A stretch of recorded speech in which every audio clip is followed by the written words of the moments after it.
আরজিকরে ডাক্তারদের নিরাপত্তায় এবার কেন্দ্রীয় বাহিনী সুপ্রিম কোর্টে যখন আরজিকর মামলার গতকাল শুনানি ছিল তখন ডাক্তারদের নিরাপত্তার বিষয়টি উঠে আসে এবং তখনই কেন্দ্রীয় বাহিনী সেখানে মোতায়েনের নির্দেশ দেওয়া হয়েছিল সুপ্রিম কোর্টের তরফে।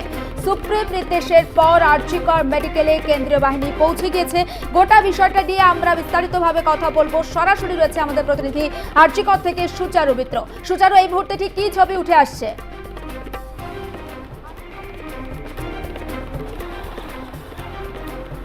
দেখো, অর্ডারে সুপ্রিম কোর্ট আগেই জানিয়েছিল যে এখানে সিআইএসএফ নিরাপত্তা বেষ্টনী থাকবে এবং সেই মতো গতকাল অনেকটা দেরিতে হলেও সিআইএসএফের কাছে সেই নির্দেশ পৌঁছয় এবং যেটা জানা যাচ্ছে ইতিমধ্যেই সিআইএসএফ আরজিকর মেডিকেল কলেজে এসেছে। হোস্টেল চত্বর এছাড়াও হাসপাতালের বিভিন্ন গুরুত্বপূর্ণ পয়েন্ট, সেই পয়েন্টে আমি একটুখানি যাওয়ার চেষ্টা করব সেই দিকে। বেষ্টনী ইতিমধ্যেই তৈরি হয়েছে, তবে আজ থেকে আরও আঁটোসাঁটো নিরাপত্তা বেষ্টনী এখানে থাকবে।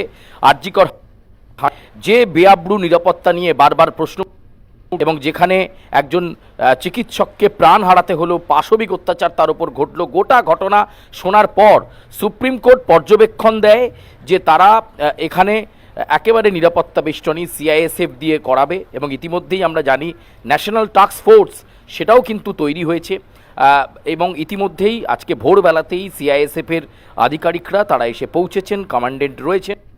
যেটা জানা যাচ্ছে যে আজকে বিষয়টা আরো পরিষ্কার, কোন কোন জায়গায় গুরুত্ব এসওপি তৈরি করে দিয়েছিল বলেছিল এইভাবেই সিআইএসএফ এর কমান্ডেন্টরা থাকবেন এবং এই মুহূর্তে আমি একেবারে রয়েছি এমআরটি অংশে যেখানে কিন্তু সিআইএসএফ এর আধিকারিকরা রয়েছেন এবং আধিকারিকরা পৌঁছেছেন এখানে। আশা করছি খানিকক্ষণের মধ্যেই সেই ছবি তুলে ধরতে পারবো এবং তোমাকে আন্দোলনরতদের আজকে অভিযান রয়েছে বেলা 11টা সাড়ে 11টা নাগাদ এবং ইতিমধ্যেই সিআইএসএফ এসে পৌঁছেছে এখানে। প্রচুর পরিমাণে সেটা মোতায়েন করার কথা সুপ্রিম কোর্টের তরফে বলা হয়েছিল এবং এই দেখাতে চাইব সেই ছবি যে ইতিমধ্যেই সিআইএসএফের আধিকারিকরা তারা এখানে এসে পৌঁছেছেন এবং একটা নিরাপত্তা বেষ্টনী এখানে রয়েছে এই আরজিকর মেডিকেল কলেজ চত্বর জুড়ে। সঙ্গে পুলিশও রয়েছে অবশ্য এবং এই আরজিকর মেডিকেল কলেজের ভেতরে তারা একই মুহূর্তে প্রবেশ করেছেন। আজ থেকে তারা তাদের দায়িত্ব বুঝে নেবেন। যে ছবি আমি দেখতে পাচ্ছি যে ইতিমধ্যেই এখানে কিন্তু অ্যাডমিনিস্ট্রেটিভ যে বিল্ডিং, সেই অ্যাডমিনিস্ট্রেটিভ বিল্ডিংয়েই কিন্তু তারা এসেছেন এবং সেই অ্যাডমিনিস্ট্রেটিভ বিল্ডিংয়ে প্রথম রয়েছে, অর্থাৎ জুনিয়র ডাক্তারদের যে দাবি ছিল নো সেফটি নো ডিউটি, সেই যে চাপ বা সেই দাবি তারা একেবারে অনড় ছিলেন সেই দাবিতে এবং আজকে খানিকটা আগেই সিআইএসএফের টিম এসে পৌঁছেছে অ্যাডমিনিস্ট্রেটিভ ব্লকে। আমি সেই ব্লকের ছবিটা দেখাতে চাইব।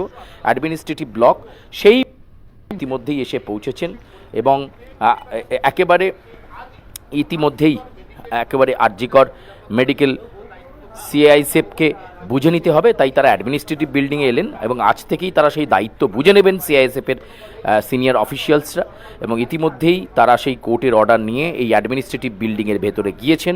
তারা বুঝে নেবেন যে কিভাবে তারা আউটপোস্ট তৈরি করবেন এবং সেই আউটপোস্ট তৈরি করা শুধু নয়, কিভাবে তারা এমার্জেন্সি এবং এছাড়াও হোস্টেল এছাড়াও বিভিন্ন চত্বর জুড়ে কিভাবে তারা নিরাপত্তা বেষ্টনীতে থাকবেন সেটা তারা ঠিক করবেন এবং সে কারণেই প্রথমেই তারা এসে এখানে কলকাতা পুলিশ যেহেতু দায়িত্বে ছিল এতদিন, তাদের থেকে ক্ষমতা বুঝে নেবেন এবং কোন কোন পয়েন্টে তারা থাকবেন, কোন কোন পয়েন্টের নিরাপত্তা বেষ্টনী করা দরকার সেখানেই কিন্তু সিআইএসএফের বাহিনী থাকবে বলে আমরা জানতে পারছি।